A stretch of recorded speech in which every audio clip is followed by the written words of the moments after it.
For today's video, magluluto tayo mga kainday ng crunchy garlic chili oil. Ayan, naiiba naman natin ito sa sarili nating version. Siyempre, gagamit tayo ng bawang, 2 bawang lang na malalaki. Siyempre, ang kailangan natin para ihalo natin dyan sa chili. At gagamit din tayo ng 2 klaseng chili, green at saka pula, para maganda yung outcome ng ating crunchy garlic chili oil. Ayan. Instead na maraming oil, ibahin natin ang version ng pagluluto natin. Yan mga kainday. Nakikita ninyo yung aking inihandang gagawing crunchy garlic chili oil. Ayan o. Yan, 2 syempre.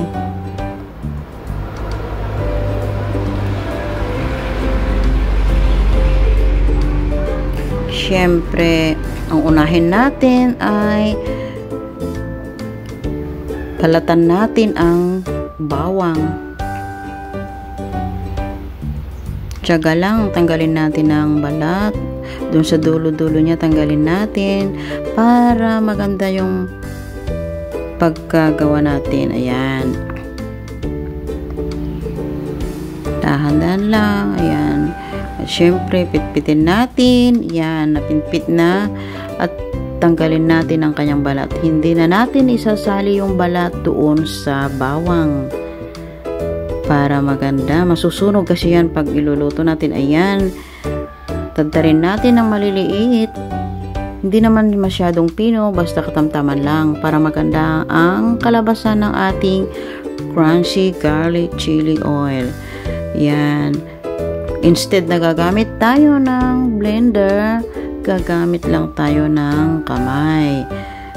Ito ang tawag na mano-mano. Kaya dito ako sa kubo namin gumawa para kahit magkalat, okay lang. Ayan, nandito ako sa kubo. Nakita yung papag namin. Yan. Tapos na yung bawang. Ngayon, yun naman, chili. Pagtarin din natin yan. Kunting tiyaga lang kasi hindi talaga tayo gagamit ng blender. Kapag gagamit tayo kasi ng blender, masyadong pino yung chili. At hindi natin makrakransi yan paglulutuin. Kaya yan, tadtarin natin yung chili na green. At saka gumamit ako ng 2 kulay na chili. Green at saka pula. Yan. Pagtadtarin natin na ganyan, parehas din natin doon sa bawang. Para pare-parehas sila ng sukat. Yan, nakikita ninyo, tumatalsik talaga. Kaya gumamit tayo ng sangkala na kahoy. Tamtama lang dito sa bukid. Nandito kami kasi sa bukid. Kaya ayan. Yan ang tapos. Diba napakagandang kulay? Green at saka red. Tapos yung bawang. So, 3 kulay yan. Puti, green at saka red.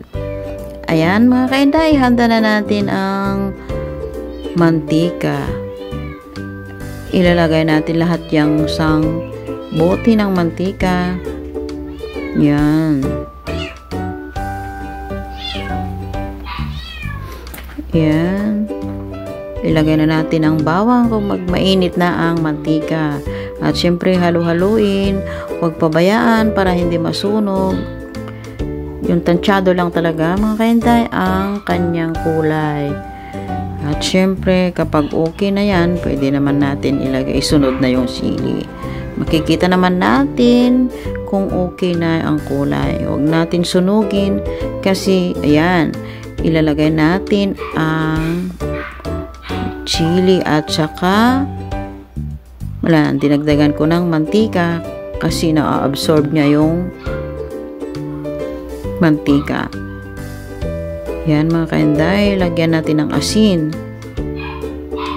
At saka syempre pampalasa na magic sarap.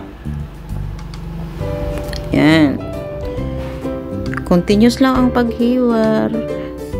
Paghalo-halo natin, ayan, nakikita natin, nag-change na ang kanyang kulay.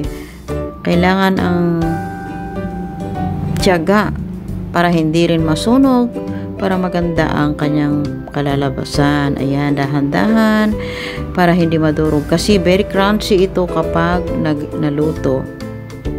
Instead na yung chili oil na ginagawa sa yung nabibili natin sa bayan na lumulutang yung mantika, ay hindi yon ganon. Ayan, lagyan natin ng asukal para mag-balance yung lasa.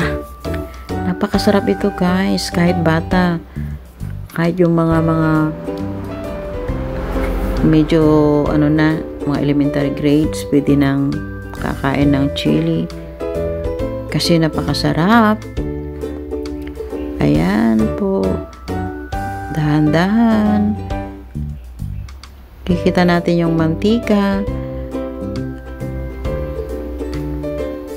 tamtaman lang. Ayaw ko kasi yung masyadong maraming mantika, masyadong hindi na siya crunchy kung iluluto kung maraming mantika. Ang gagawin natin ngayon ay crunchy garlic chili oil. Ang aking version, yan na nakikita natin mga kainday, nagbabago na yung kulay. At saka nakita natin yung kulay puti, green, at saka red. Yung puti ay symbolize yan ng garlic. Napakabango mga kainday. Mapapasarap ka sa pagkain. Hindi naman super sarap, kundi katamtaman lang naman, pero masarap kung gusto mo. Ayan na.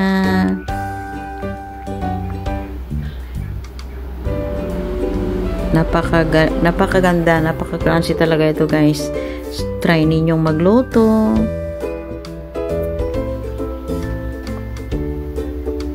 Ayan, tama-tama lang yung isang boteng mantika na yung, hindi ko alam kung magkano yung, kung ilang ml yon.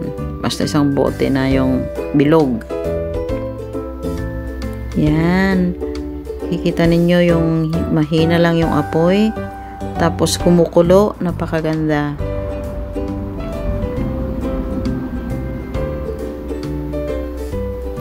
Yan. Ilagyan ko pa ng konting asin. Dinagdagan ko. Yan. Yummy, yummy. Napakasarap. Hindi naman sobrang hanghang ito kasi meron siyang kasamang bawang. Hindi pure na sili. Tapos, syempre, lagyan natin ng konting twist para hindi naman super hanghang. Yan na, malapit ng maluto mga kainday. Yan na, malapit ng maluto. Yummy, yummy.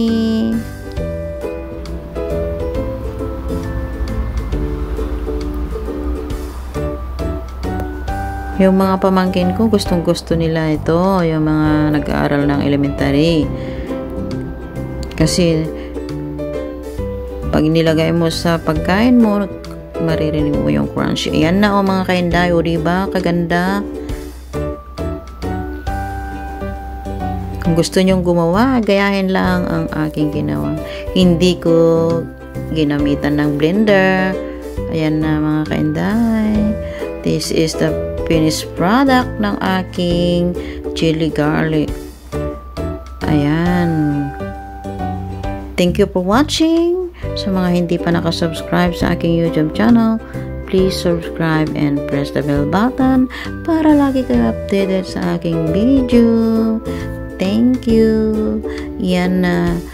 Try din ninyong magluto ng garlic chili oil. Ayan. Thank you.